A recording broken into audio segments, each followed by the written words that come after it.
Hello everyone, I Vrishva Jain, your maths teacher.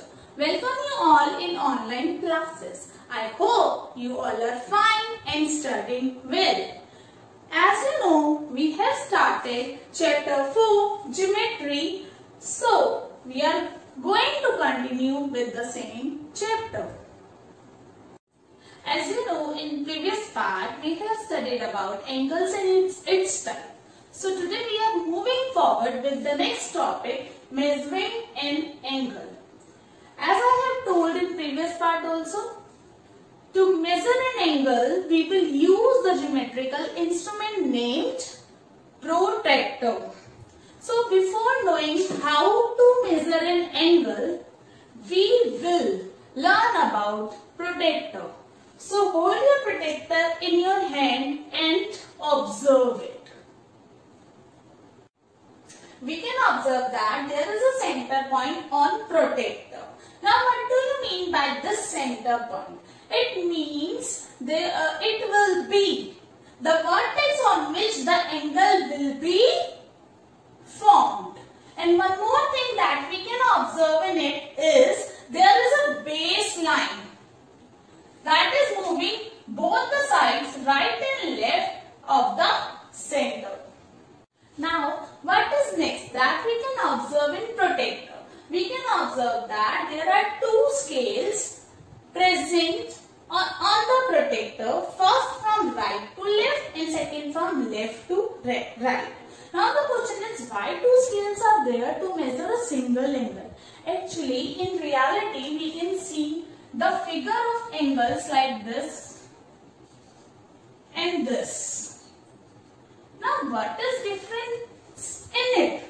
The difference is, in first angle, the moving side of the ray is right hand side, and in this angle the moving side of the base ray is left hand side. And the moving side of the ray will decide which scale we will use to measure an angle. If the moving side is right hand side, so we will see the inner scale that is moving right to left, and if the moving side is at left hand side, so we will see the outer scale that is left to right. Now we will learn how to measure an angle by using protractor. You can see that on the sheet I have drawn 4 angles. Angle AOB, angle XYZ, angle MNO and angle PQR. Now we will measure them by using protractor. While measuring the angle, you will keep one thing in your mind. The center point of the protractor should overlap the vertex of the angle completely, and the baseline should cover the base ray completely. It means they should overlap to each other. Now you can see that the moving side of the ray is right hand side in this, in angle AOB. So we will see the inner scale. In inner scale we can say it is on 60 degree. So the measurement for this angle AOB is 60 degree. Now in next angle XYZ, same, we will see the moving side of this ray is right hand side. So we will see the inner scale again. So the center point should be on the vertex of the angle. The baseline should cover the ray completely.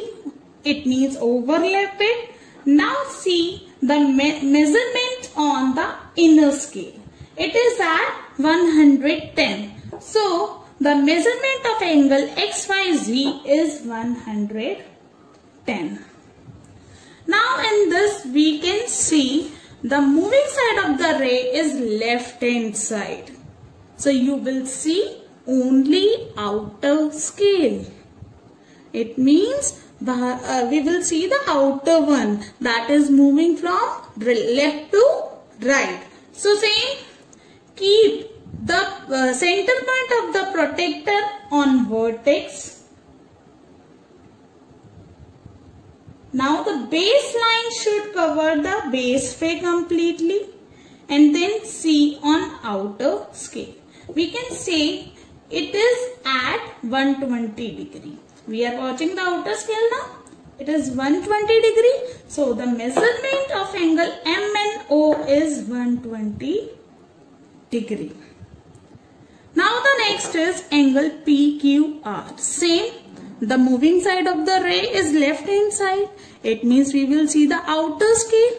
The center point will be kept on vertex. The baseline should overlap the base ray completely, and then see the outer scale. You can observe that in this angle, the ray is in between 70 and 80. So, it is in the middle of it. So, what will be its measurement? Its measurement will be 75 degree because it is in between 70 and 80. So, angle PQR is 75 degree. Now it's time to get homework. So today's homework is do question 1 and 2 of exercise 4B that you can get on page number 102 in book. You have to do this work in book.